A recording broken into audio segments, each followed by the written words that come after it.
What is going on, YouTube? You are on the way with your boy Jay, and as always, I am not making too much noise.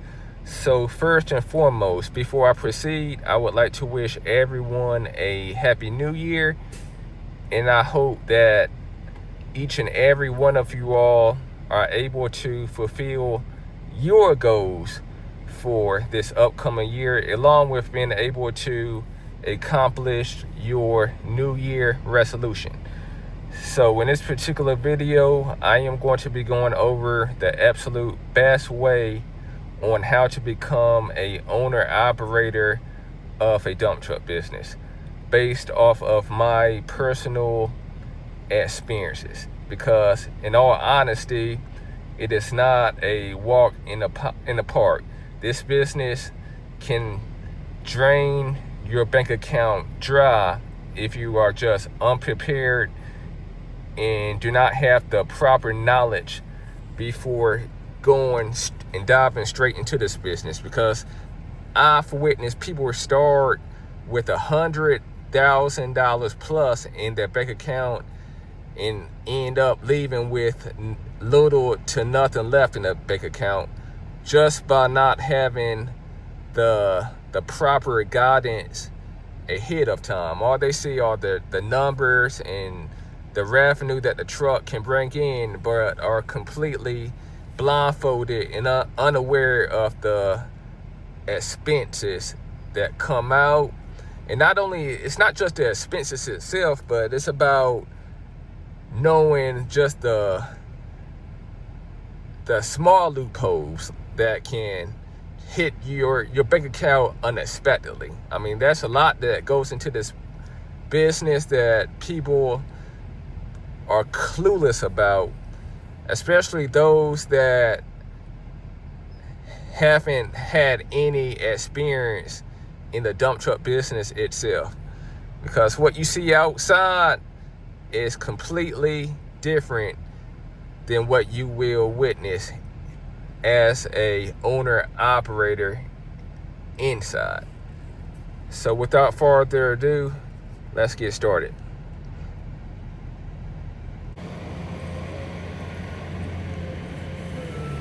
$5767 Church Street, Morrisville, North Carolina.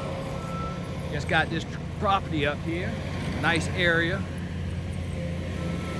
We're gonna build some townhomes up here in this area. That's all you see up in this area there. It's a nice place, commercial property. And there goes my boy Luke, he's on the machine, just getting everything in order. Nice lot, you know, pretty much clear. I'm sorry, got the camera angle wrong.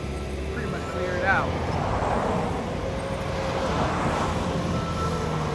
Me and Luke go way back. I was just talking to him about digging my pool out from my backyard. We used to do that for a pool company. We used to put them inside pools. Go in there and dig out at nighttime. You know, we had connections around here. You know, I know this area so good. We could put the dirt. I had spots to put all that dirt, sell the dirt, make all that money. But I've been there. We've been together since 2006. So, I know a lot of contractors around here that I'm involved with. This stuff right here. They teach you.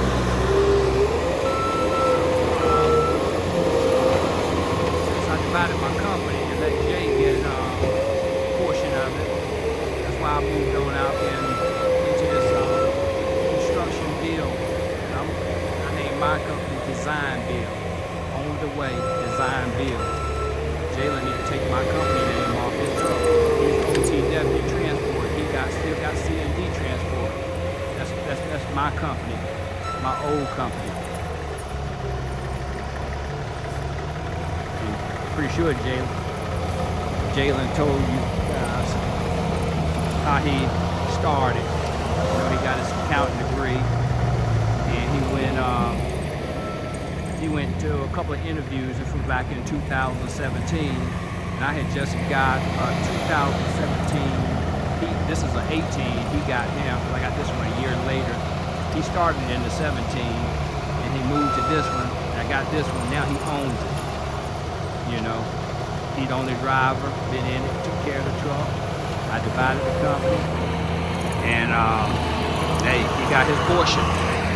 But like I said, this lot right here, it's a nice lot. And if you really can look behind it, I don't know if you can look through the woods there, ain't nothing but homes back there, apartments back there.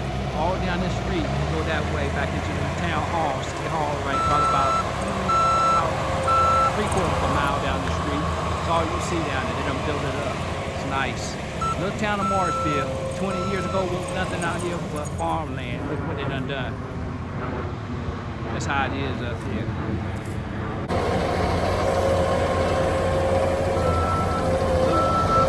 Luke getting it right, getting everything together, prepped up so he can go ahead and put that block on the truck. He already done put a layer of dirt in the floor of the truck.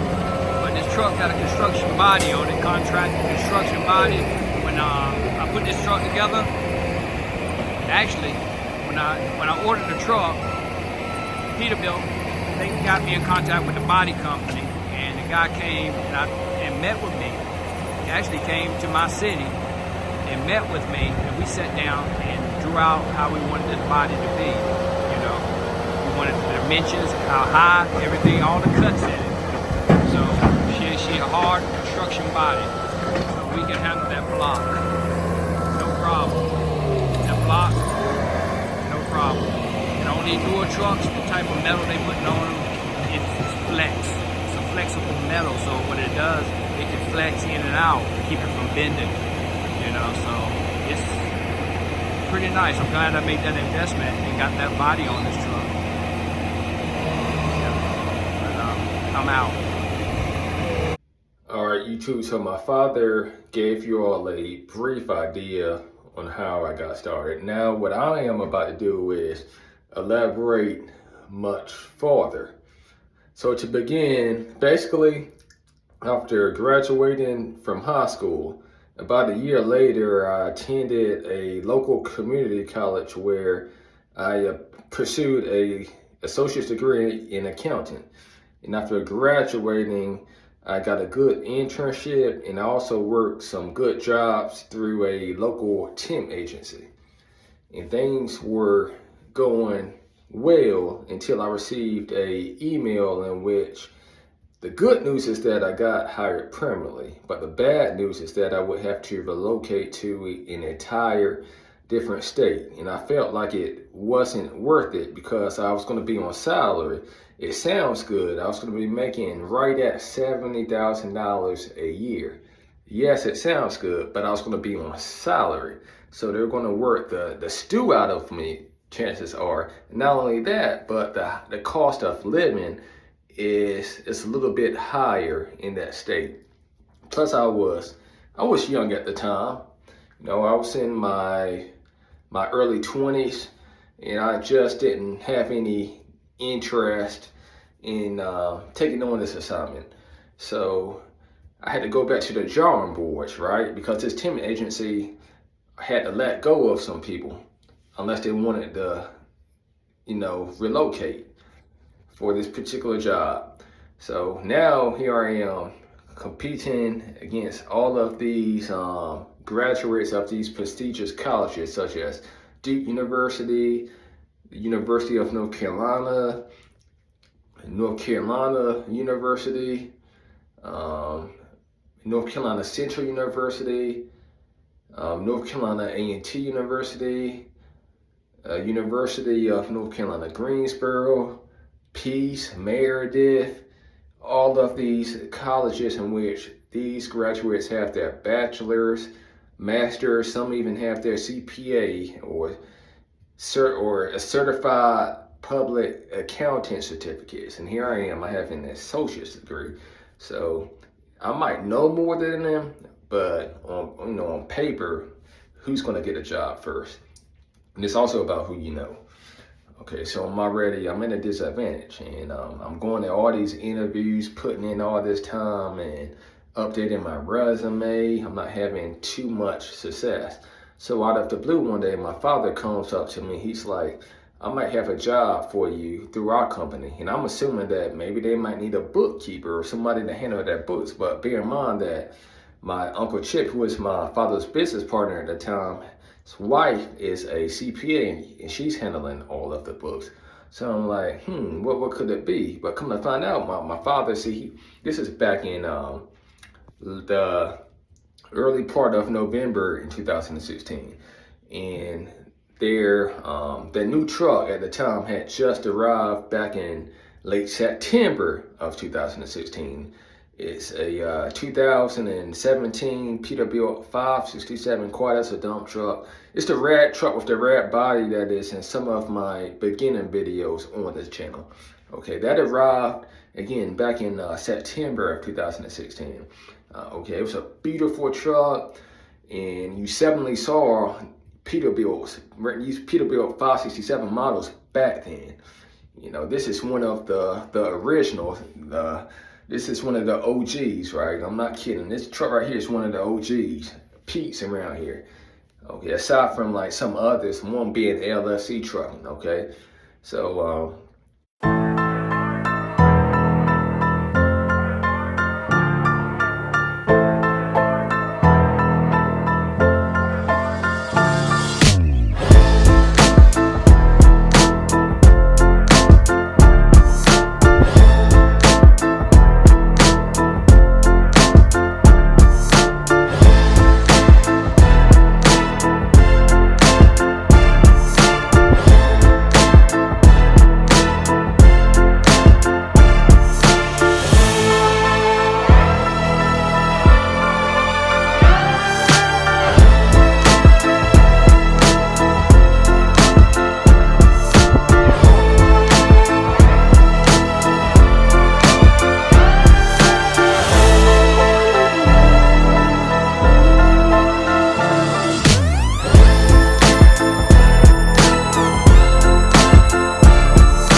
that truck, but still, you know, it's a beautiful truck, but I paid no interest.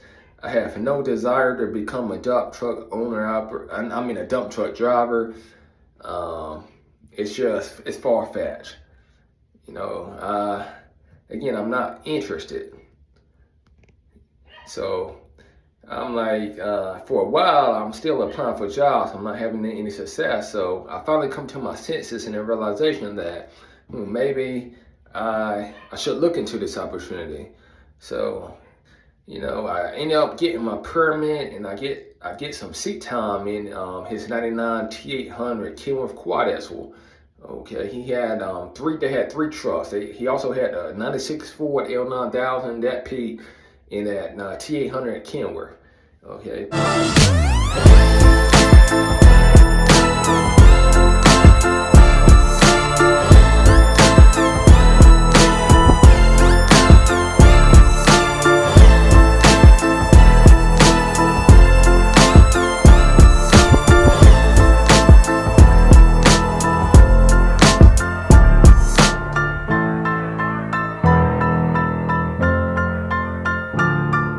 Initially going to start out in the T800, but check this out.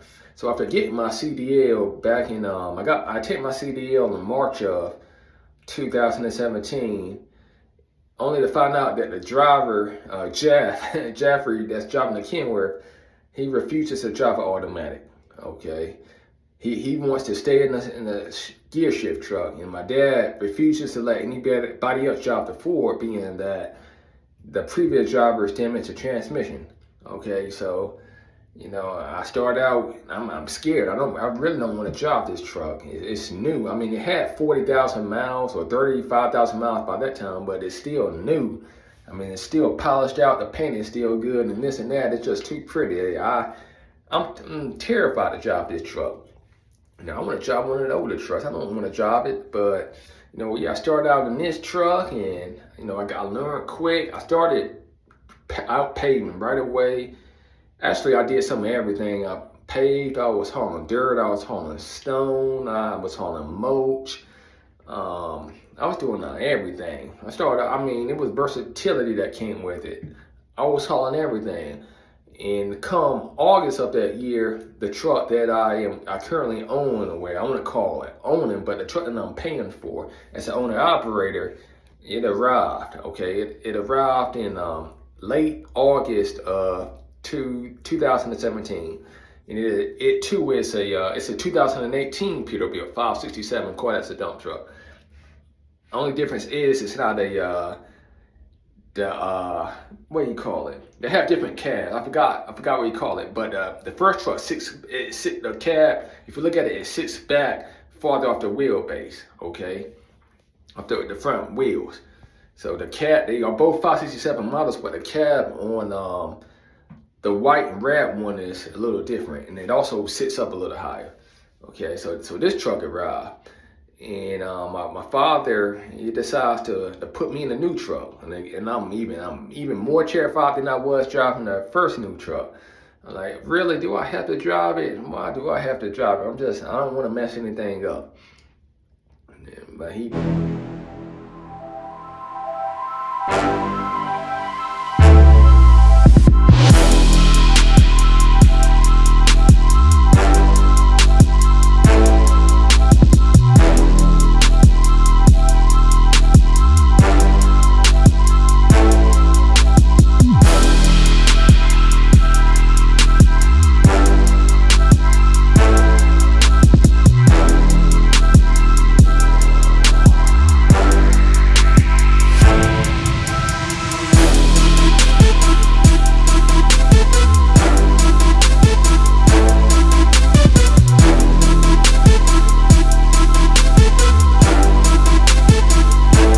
Put his trust in me. So I started driving a brand new truck. And at this time, I'm working, 2 to 3 nights out of the week and 5 to 6 days out of the week. So I'm already getting it, okay? I'm already working, I'm rolling at this point. I'm about, 4 or 5 months in, and time is flying by. Before I know it, it's 2021, after COVID, okay?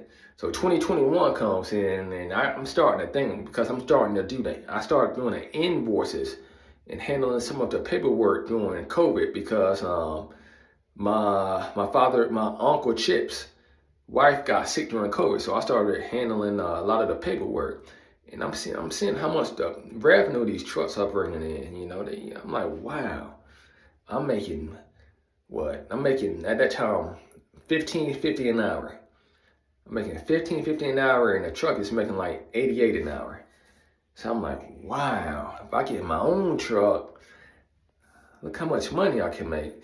But still, I understood, because I knew the expenses that came with it. I'm looking at the insurance, the payroll, truck payments. I'm looking at the repairs.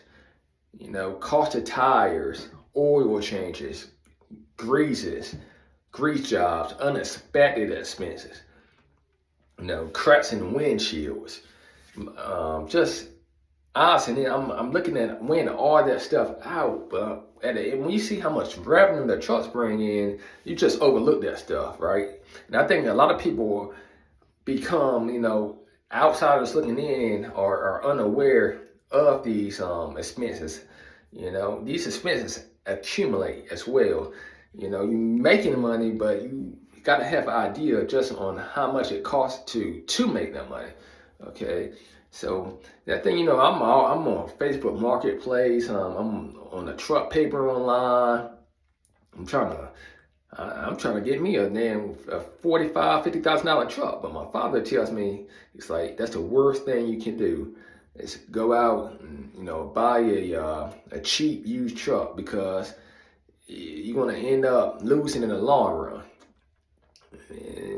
At first I didn't understand what he meant by that, but I took his consideration in mind, and I said, forget it. I'm gonna just continue on as a company driver, right?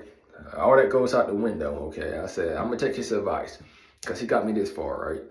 Okay, so I'm working, and he's right. I'm witnessing all these people, they buying these, that do buy these trucks, they don't stay in business long, or they end up just you know, the truck is constantly sitting in the shop. It's not a good image from the perspective of the contractors that they are working for. Okay, so I'm witnessing that. So I continue as a company driver. Don't get me wrong, I enjoy being a company driver. You don't have to worry about the overhead. It's less stressful. And I was working like 80, 85 hours, sometimes for 90 hours a week when we are getting it. I'm making my money, right? I'm working, and my father is like, I had no idea, right, that he was going to be selling. Well, he hinted that he was going to be selling both of the newer trucks, but I didn't know how serious he was. So back in 20, when was it? He kept telling me to form my LLC back in the early part of 2021, but I was hesitating, I was procrastinating, right? And because I'm gonna tell you in just a second, right? So yeah, he's like, I'm gonna sell after we finish paying each of these trucks off. I'm gonna sell the red one first, and I'm gonna sell the white one. So you will have first option to buy the white one. Okay, that's what he tells me, right? So I'm complacent as a driver, and I don't until 2023 comes around, right? May of 2023. The truck is paid for at that time. And I started applying for the loans through different lenders, but I get rejected because they want to see at least a 2-year business history in which you can provide documentation of business transactions conducted through your company. Okay, and they also want to see a 2-year business and personal credit history, right? And I'm only able to provide them a 2-year personal credit history. So that's already a red flag because they saw me as a high risk and high liability. Keep in mind that this dump truck business has a high turnover, and a lot of these trucks end up getting repossessed. And when they do get repossessed, they are in such bad condition that the banks have a hard time trying to get rid of them or sell them. You know, sometimes they might end up auctioning them off or whatever, but yeah, they have a hard time selling them. So I understood that. And also, they're going to want to see your last 3 years of, tax returns. They want to see all that information just to make sure that you qualify to pay on such a expensive vehicle or asset, So these banks are checking in. I just want to give you all a heads up in advance. Okay, so that's what I had an issue. I got rejected by all of the local banks I did business with. I had to actually go through a third party to see what I had to go through to get this truck. Because the truck appraised for $180,000, but I ended up they cut me a deal. My father and my uncle Chips, I got it for $160,000, right? So they cut me a deal on that, but I still had to, I had to come out of pocket a lot. My dad did help me out. He helped me out, but I paid him $200 a week or $800 a month. So I reimbursed him that way. Okay, I took care of that truck. I learned how to maintain a truck. I learned how to, work on trucks. Yeah, I did. I became mechanically inclined some. And so when it came time to buying the truck, I knew, how to maintain it. And not only that, but I had work for the truck, right? I had both day and night work available right away. I knew who to work for. I knew which companies to avoid. I learned all that stuff. So it took me, I was a driver for 6 years, but during that 6 years, not only was I able to gain experience in understanding how to manage a business, along with knowing, who to work for, when to get paid, how to maintain my dump truck, how to balance my money, you know, a lot of people, they splurge, but when the wintertime, you know, it slows down in the wintertime. When the wintertime comes, they don't spend everything. And then they become so desperate that, put it this way, they end up working that truck for somebody that might not even pay them, or they might have to wait 3 months to get paid, you know, and they are already in a hole. So it comes with wisdom, and wisdom comes with knowledge. So I'm not saying that it should take you 6 years, but it might not even take you 2 years. But I do highly recommend that you drive for somebody at least just say a 4 season, just to get an understanding on how this dump truck business works. That way, when it does come time to you buying your own truck, you won't be blindsided. You know, you will have a thorough understanding. You know, because a lot of people, I'm gonna tell you this, new owners and operators fail, and these are the 3 reasons right here. These are the 3 reasons. I'm about to give them to you right now. Okay, they come in, they buy the wrong truck for the kind of work they do. They end up investing so much money into repairs that it outweighs more than they make. Okay, the truck is down half the season. Okay, 2, they work for the wrong people. You can't just work for any and everybody.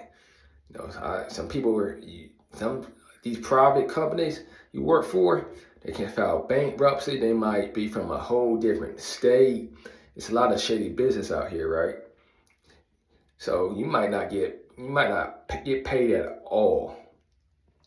And 3, trying to grow too quick. You know, you get a truck, you get 1 truck, you see the money coming in, you start feeling yourself. So that thing, you know, you are at 5 trucks within 2 years, 5-6 trucks within 2 years. And it's just too much to take on. You got to depend on drivers. Insurance is higher. You got drivers getting into accidents, raising up that insurance, and possibility of lawsuits. The trucks are going in the shop, costing you money and downtime. It's much easier to maintain 1 truck than it is a fleet. It's easier to maintain 1 to 2 trucks than it is 4, 5, 6 trucks. Trust me. I've seen, my dad had a lot of trucks at one time. He had about 5. I was young, but I was able to witness it. Okay. So, I just want to give you all a heads up that you can have success without ever driving for somebody while not even having any knowledge whatsoever. But I just highly recommend that before diving into the deep water, that you get that hands-on experience by driving for somebody first. You know, that way when you get the truck, again, you might have worked for the truck. You know, you know which truck to buy, because I worked alongside trucks as well. So when I was a company driver, had I not brought this truck, I knew which trucks to buy. You understand the cost of a new tire, you know, oil changes, getting the truck greased, unexpected expenses. I mean, it's a lot. Some of these drivers will slow it down. If they want to become an owner operator, they'll slow it down because that fuel bill, that fuel bill adds up. It adds up. That fuel, that's one thing that kills owners and operators. That fuel, they got to understand that driving slower can save them a couple $100 each month, and that adds up. But I'm pretty sure I left some things out, because when you are in the gist of making a video, it's kind of hard to think about everything all at once. But with that being said, again, I would like to wish everyone a wonderful new year. You are on the way with your boy Jay. I will see you all on the next one. Hopefully this video was beneficial to those outsiders looking in. Peace.